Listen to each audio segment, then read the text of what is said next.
বাহিনী আছে আইন শৃঙ্খলা বাহিনী আছে, আপনার সাইড হয়ে যান, আপনার সাইড হয়ে যান, আইন শৃঙ্খলা বাহিনী আছে।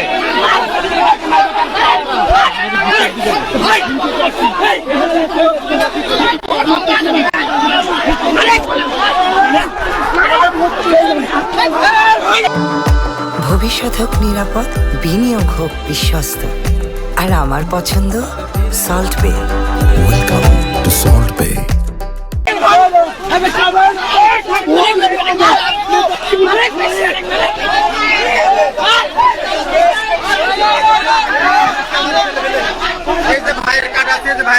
আইন শৃঙ্খলা বাহিনী আছে এখানে, বাহিনীর সাক্ষাতে জামাতের ছেলেমেয়েরা করছে, এর জন্য আমরা এখানে আসছি।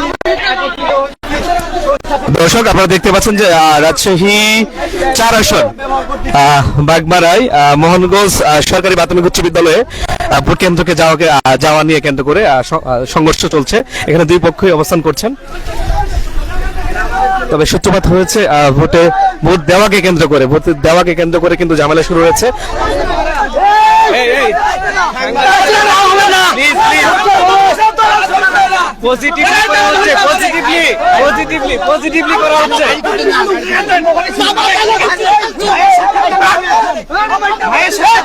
পজিটিভলি করা হচ্ছে।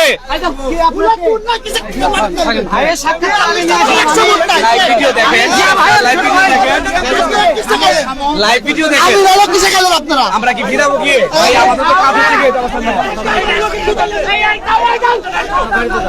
দর্শক, আপনারা দেখতে পাচ্ছেন যে সাংবাদিকদের সাথেও বিএনপি নেতা কর্মীরা কিন্তু ঝামেলা করছেন। আমাদের ক্যামেরা ভাঙচুর থেকে শুরু করে সবকিছু তারা আমাদের ক্যামেরা ভাঙচুর করছেন এবং আমাদের একজন সহকর্মীকেও কিন্তু আটকে ধরেছেন। আপনারা দেখতে পাচ্ছেন যে এখানে এক সহকর্মী আমাদের এখানে দাঁড়িয়ে রাখাটাই কিন্তু খুব ট্রাফ হয়ে দাঁড়াচ্ছে আমাদের জন্য, এবং আমাদের যে গাড়ি রয়েছে সাংবাদিক গাড়ি, সেই গাড়িটা কিন্তু আটকে রাখেছেন তারা। আপনারা দেখতে পাচ্ছেন যে এখানে অবস্থান আইন শৃঙ্খলা বাহিনী থেকে শুরু করে কোনো কিছু তারা মানছেন না।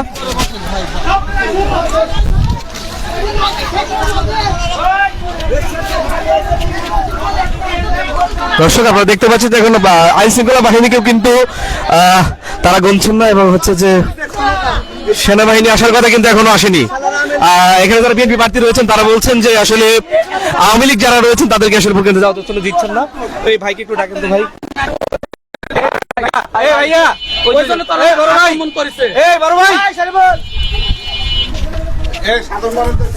দর্শক, আমরা একজনের বক্তব্য দিব, বলেন তো কি হয়েছে? অন্য কাগজ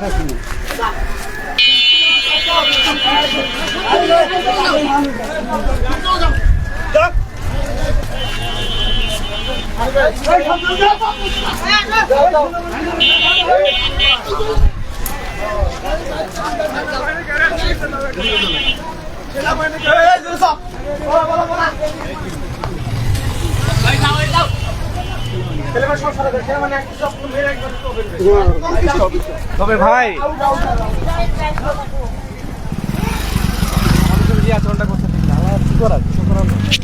দর্শক,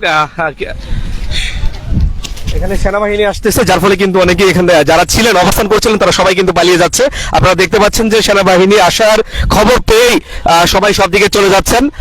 এখানে সূত্রপাতটা হয়েছে, আমরা যখন প্রথমে আসছি তখন আমাদেরকে দেখেই কিন্তু কিছু ভোটার রয়েছেন যারা বেরিয়ে বলতেছেন যে আমাদেরকে ভোট কেন্দ্রে যেতে দিচ্ছেন না, যার ফলে কিন্তু আমরা গাড়ি থেকে নামলাম, তাদের সাথে কথা বললাম। তারা বলছেন যে আওয়ামী লীগের ভোটার হিসেবে তাদেরকে মানা করা হচ্ছে, এবং এখানে যদি তারা ভোট দিতে যায় তাহলে তাদের বাড়ি ঘরে আগুন লাগিয়ে দিবে, এমন একটা প্রতিবাদ দিয়ে তাদেরকে আটকে রাখা হচ্ছিল। কিন্তু আমরা যখন যাচ্ছিলাম তারা আমাদেরকে মানে গাড়ি থামিয়ে রাখেন, এবং আমাদেরকে এই সবকিছু বলার পরেই কিন্তু এই ঝামেলাটা শুরু হয়। এবং আমাদের প্রার্থীরাও এসে তাদেরকে বলছিলেন যে ভোট কেন্দ্রে যাওয়ার জন্য তাদের কোনো ভয় নেই, কিন্তু বিএনপি প্রার্থীরা এসে আবার ঝামেলা শুরু করে। এখানে পুলিশ বাহিনী ছিল কিন্তু তাদেরকেও মানছিল না, তারপরে কিন্তু সাংবাদিকদের উপরও তারা হামলা চালায়, এবং সেনাবাহিনী আসার খবর পেয়ে কিন্তু দেখতে পাচ্ছেন যে কোনো মানুষ এখানে নেই। এখানে আশেপাশে যে বাড়িঘরগুলো রয়েছে তাদেরকে কিন্তু ভোট কেন্দ্রে যাওয়ার জন্য না যাওয়ার জন্য তারা বিভিন্নভাবে বাধা দিচ্ছে। নিয়ন্ত্রণে আসার পর আসবে।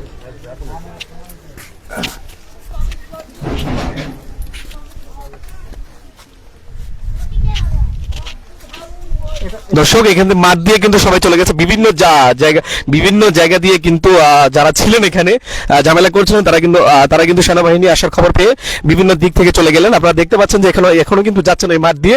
এখানে জামাতের প্রার্থী অবস্থান করছিলেন, তার গাড়িও কিন্তু ভাঙচুর করা হয়েছে এবং তাকেও যেতে দেওয়া হচ্ছিল না।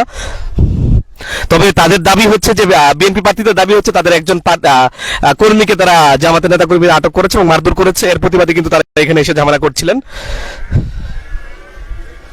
আমরা দায়িত্ব পালন অবস্থায় কিন্তু সাংবাদিকদের উপরও কিন্তু আঘাত হানে তারা। কিছুক্ষণ আগেই কিন্তু এই জায়গাটি রণক্ষেত্র হয়ে দাঁড়িয়েছিল, কিন্তু সেনাবাহিনীর খবর পেয়ে কিন্তু সবাই সব দিক থেকে চলে গিয়েছে। আপনারা দেখতে পাচ্ছেন যে মাঠ দিয়ে এখনো পালাচ্ছে।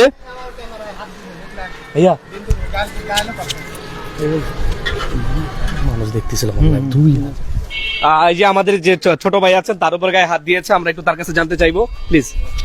ভাই আপনাদের বিএনপির কর্মীরা এখানে আমরা আসছিলাম, এখানে এসে দেখি যে আমি ফুটেজ করতেছি, এখানে ফুটেজ করা অবস্থায় আমার ক্যামেরায় হাত দিছে, আমার হচ্ছে বুমের এখানে হাত দিছে, আমার কলারেও হাত দেওয়া হয়েছে, আবার হুমকিও দেওয়া হয়েছে, আবার বকাবাজি করা হয়েছে। কে কারা এটা? এটা হচ্ছে বিএনপির কর্মীরা। আপনার মানে কারণ কি, কেন করেছে? কারণ আমরা যে ফুটেজ করতেছি বলছে যে তারা আমরা নাকি তাদের পক্ষে, জামাতের পক্ষে, তাই বলে আমাদেরকে হেনস্থ করা হয়েছে। দর্শক আপনারা দেখেছেন যে এই ছোট ভাইটি সংবাদকর্মী যার হাতে ক্যামেরা ছিল, এই ক্যামেরা কিন্তু ভাঙচুর করা হয়েছে এবং তারা ভাবছে, বিএনপি কর্মীরা তারা ভাবছে তাদের যে বিষয়াবলী নেগেটিভ ভাবে তারা তুলে ধরছেন, এমন ধারণা থেকেই তারা এই হামলা চালিয়েছে। আপনারা দেখতে পাচ্ছেন কিছুক্ষণ আগে কিন্তু এখানে সেই লেভেলের বিএনপি সমর্থক গোষ্ঠী ছিল, কিন্তু এখন নেই। সেনাবাহিনীর খবর পেয়ে তারা চলে গেছে এবং এখানে যারা পুলিশ রয়েছেন তাদের উপরে মোটামুটি হেনস্থা করা হয়েছে, আমরা এমন তথ্য পেয়েছি, কারণ পুলিশ সংখ্যাটা খুবই কম ছিল। আর এই যে বাড়িঘর গুলো রয়েছে আপনারা দেখতে পাচ্ছেন, এখানে যারা রয়েছেন তাদেরকে ভোট কেন্দ্রে যাওয়ার জন্য দিচ্ছিল না, এমনটাই অভিযোগ করেছেন এই গ্রামবাসী।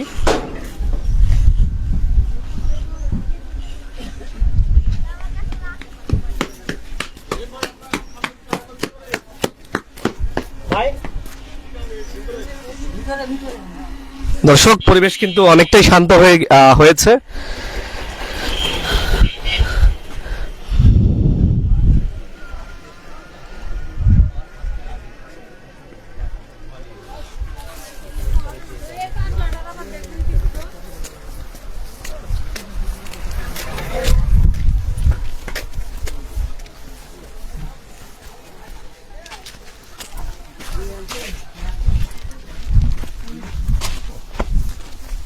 দর্শক এই যে এখানে যারা ভোটার রয়েছেন তাদের সাথেই আমরা কথা বলেছি, তারাই জানিয়েছেন যে আসলে তাদেরকে ভোট কেন্দ্রে যাওয়ার জন্য বাধা দিচ্ছিলেন বিএনপির প্রার্থীরা।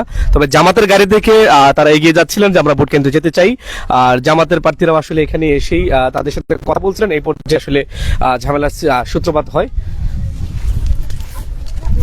তবে বিএনপির কর্মীরা যেটি বলছেন যে আওয়ামী লীগের নেতা কর্মীরা আওয়ামী লীগের সময়ে তাদেরকে ভোট কেন্দ্রে যেতে দেয়নি, যার ফলে কিন্তু তারা তাদেরকেও ভোট কেন্দ্রে বাধা দিয়েছেন, এমনটি আমাদেরকে বলেছেন এবং আমাদের কাছে যার ভিডিও প্রমাণ বা রেকর্ডও আছে।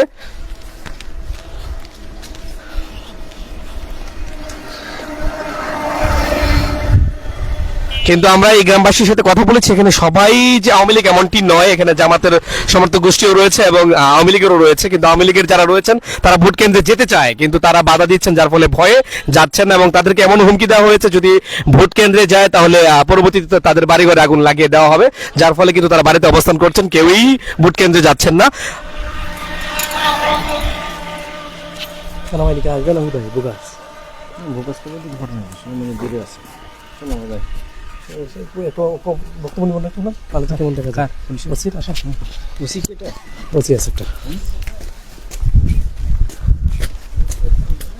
আমরা একটু আইন শৃঙ্খলা বাহিনীর কাছ থেকে শুনবো পরিবেশের বিষয়ে।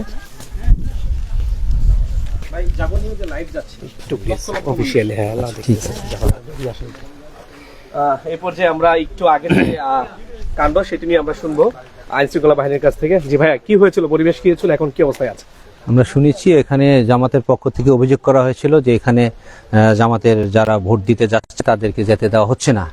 এরকম একটা সংবাদ পেয়ে আমরা আসছি। আমরা এসে দেখি জামাতের লোকজন আগে আসছিল, জামাত এবং বিএনপির লোকজন কিছু মুখোমুখি হয়েছিল। আমরা দুজনকে দুই দিকে সরায় দেওয়ার চেষ্টা করছি। আপাতত এখন পরিষ্কার আছে, স্বাভাবিক আছে।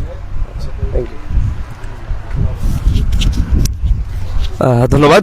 শুনছিলেন যে উনি কিন্তু বক্তব্য দিচ্ছিলেন যে আসলে তারা খবর পেয়ে এখানে এসেছে, কিন্তু তারা দুই দিকেই দুই পার্টিকেই আলাদা মানে আলাদা করে দিয়েছেন এবং তাদেরকেও ওইভাবে কাউন্ট করা হচ্ছিল না। সেনাবাহিনী আসার খবর বলেই কিন্তু তাদেরকে সরিয়ে দিতে পেরেছেন। এই ছিল রাজশাহী 4 আসন মোহনগঞ্জ সরকারি প্রাথমিক বিদ্যালয় থেকে সর্বশেষ আপডেট।